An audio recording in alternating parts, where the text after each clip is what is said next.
Anonymous asks, how do I get my 15-year-old daughter to stop sending naked pictures of herself to boys? So first I have some side comments before addressing the main issue. I don't think this is a real question, meaning I don't think that this is a parent with a 15-year-old daughter who is asking this. I don't think that this is a person who's actually in this situation. I think if it was an actual parent with this problem, they would talk about it in a different way. They'd be more concerned or emotional or something about this child porn problem. Like they're literally talking about child porn, which is not how people normally think about this problem.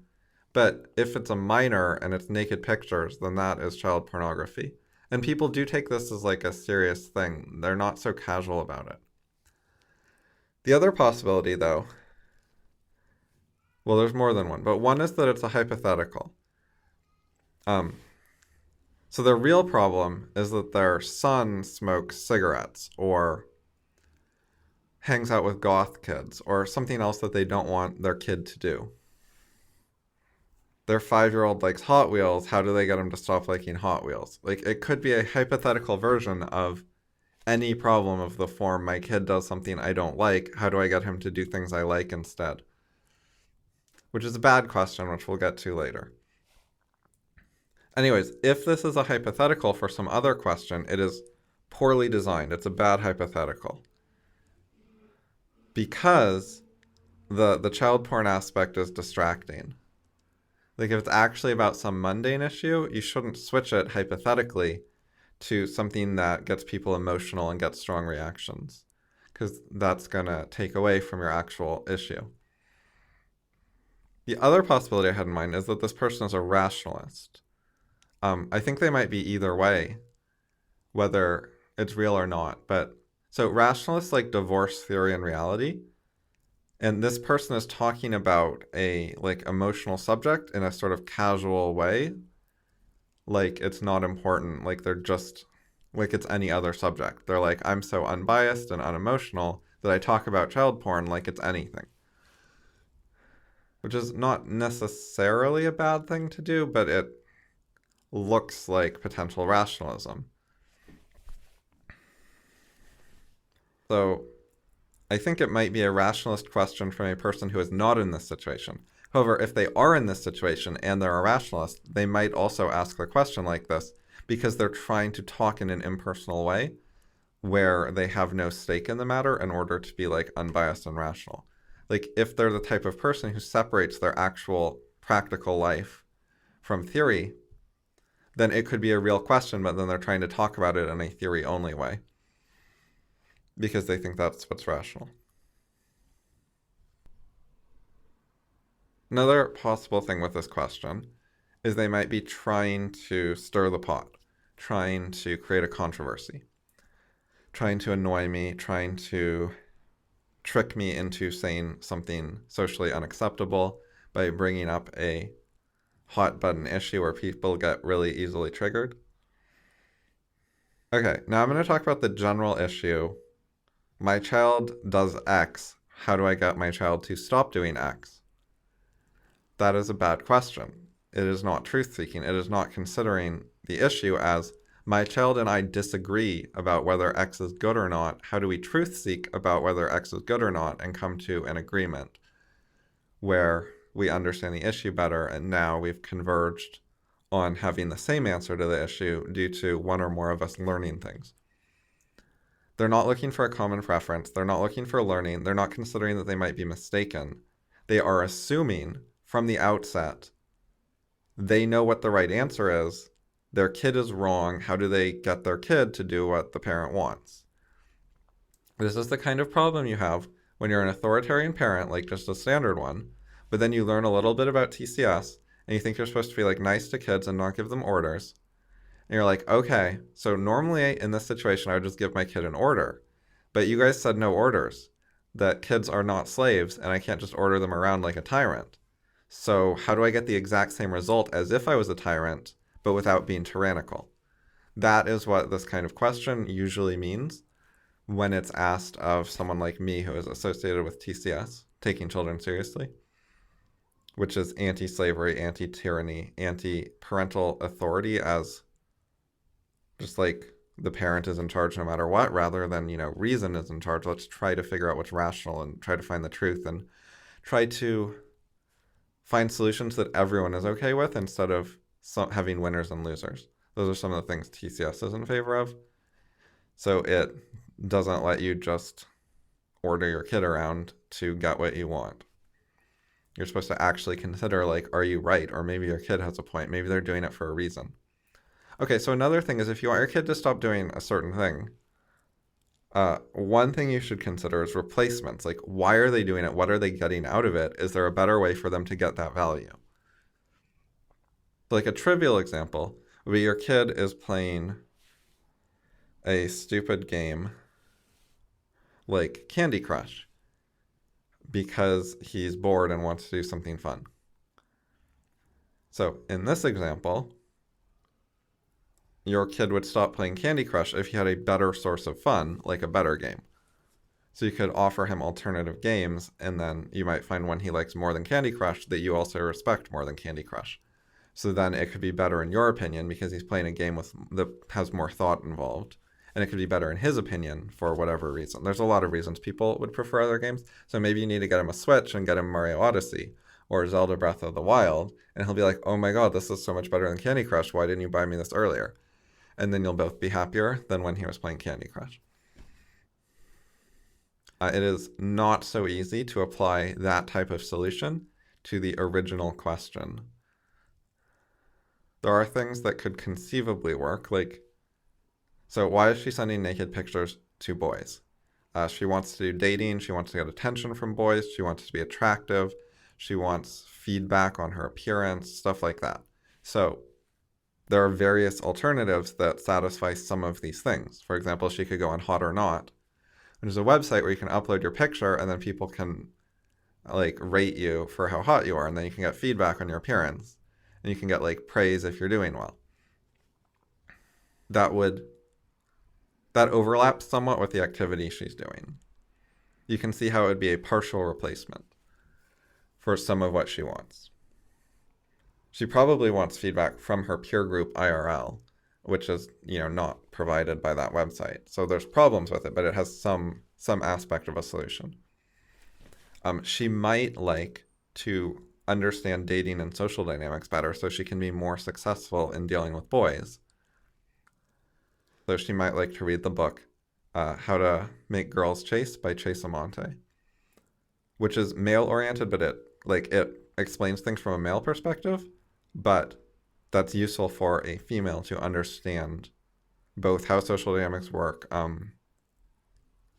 what men are trying to do, what works and doesn't work for men. You can derive a lot of stuff about how females are from that, and it talks a lot about how females are, explaining this is what works on women, this is how they're like and why, etc. So a female can learn about herself. If you're a conventional female and you read that kind of dating advice that explains the psychology of females to men, you can find out about yourself, and you can find out about certain ways to change so you could be less exploited, influenced, persuaded, whatever by the men, or more likable to them or whatever else.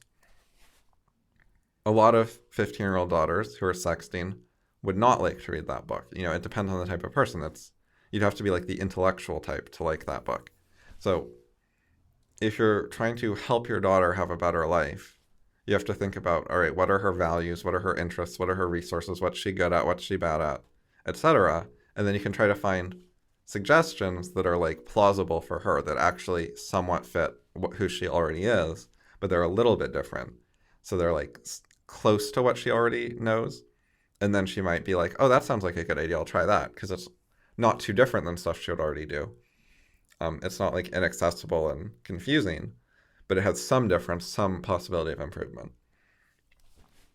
Another rather separate aspect of this is you could teach her a few things about cybersecurity and how possible it is that those naked pictures will become public, because that's a real issue that a lot of teens are not fully taking into account. They don't realize how many security holes there are in software and how careless the boys they send pictures to are with saving those pictures or sharing them with friends on purpose. Like, it can be a security issue where pictures get stolen or something, but it can also just be like carelessly sending it to friends who send it to friends who send it to friends, and then someone's like, oh, I'm going to post this. Or there's also like revenge porn websites. So like if you're sending pics to a boy and you're friendly with him, and then later you have a breakup or you piss him off, you insult him in public, something bad happens and now he's mad at you, then he might upload your picture on purpose. And you have to know that even if the boy says he's deleting the pictures, he might not. And even if you're using Snapchat, which auto-deletes pictures after a time limit, there are still ways for the boy to save the pictures from Snapchat without it even notifying you that he took a screenshot. Because the app allows screenshots, so he can just save the pictures. And there's always the risk he'll do that. But if you use like a normal screenshot in Snapchat, it tells you. But there are other methods of getting the pictures that do not notify the person. That is a possible thing someone can do. So you have to be aware of like risks like that if you're going to send pictures. Like, maybe one of the things you could do is show people the pictures, but they're only on your phone. So like the other person never has them on his phone. Of course, that's awkward because then you're in person with the boy. Although you could loan him your phone and he could go in the other room and look at the pictures and then come back and give you your phone back. I mean, conceivably he could like text the pictures to himself while he's in the other room or something. But like that might work.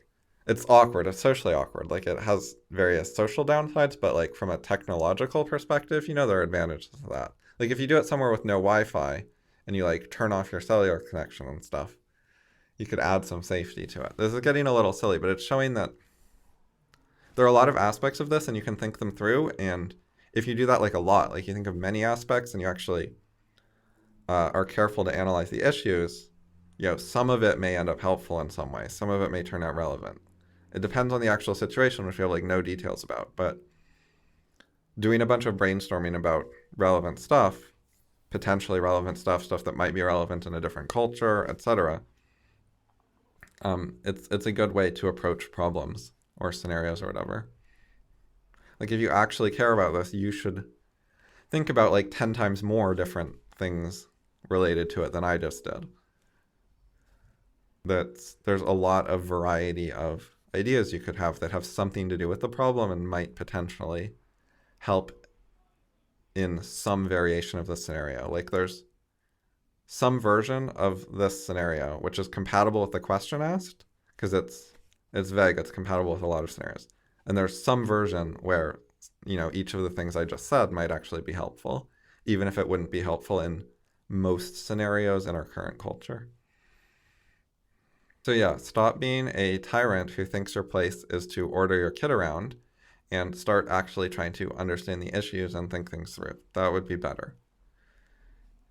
And if you want your daughter to change, you have to persuade her, you have to offer her alternatives that she thinks are superior. Or you can just be like a slaver. Your choice. One of the common objections people have to that is basically, my kid won't listen. Like, I have these very rational, great ideas that would be really helpful, but my kid won't listen. And it's like, okay, if your ideas are so great, why won't your kid listen? And the common excuse is, well, in the past, I alienated my kid and now they don't like me, but now I have these great ideas. I read some of your essays and became a nice parent, but my kid doesn't know it yet. So they're ignoring me and it's impossible to do this persuasion thing because of the past alienation, and now my kid won't listen even when I'm persuasive and rational and nice and whatever. So if you're in that kind of scenario, don't try to micromanage your kid's life. Pick a limited number of areas where your kid actually wants help and try to establish a track record of being actually helpful from your kid's perspective. And also tell them that you're trying to be different than you were before. Like, don't make big promises about how different you're going to be. Don't say everything's changed all of a sudden. Just say you found some new ideas and you're trying to be a little different. And so it's not just like, confusing or totally unexpected for your kid. And then, if you've announced that you're trying to make some changes and then you are actually helpful to your kid a few times, you can say, you think the changes are working well and you're going to try to make a few more changes, and, you can work your way up. And if you're doing that, do not start with an area where your daughter does not want your help, does not want your intervention, wants to be left alone, wants to do her thing with you having no involvement. Start with areas where she's open to suggestions, not areas where she doesn't even want you to like ever talk about it to her. Like, that's not the naked pictures thing is not something she wants to discuss with her parent, I'm betting. Like, I think she wants to be left alone and wants you to stay out of it. So start with something where it's way easier to have a positive interaction, and start with things of your daughter's choice. If you're going to try to build up a track record of actually being helpful instead of being a tyrant. Let her pick the areas where she's open to considering help. Instead of you're picking one of the ones where she like especially probably does not want you involved.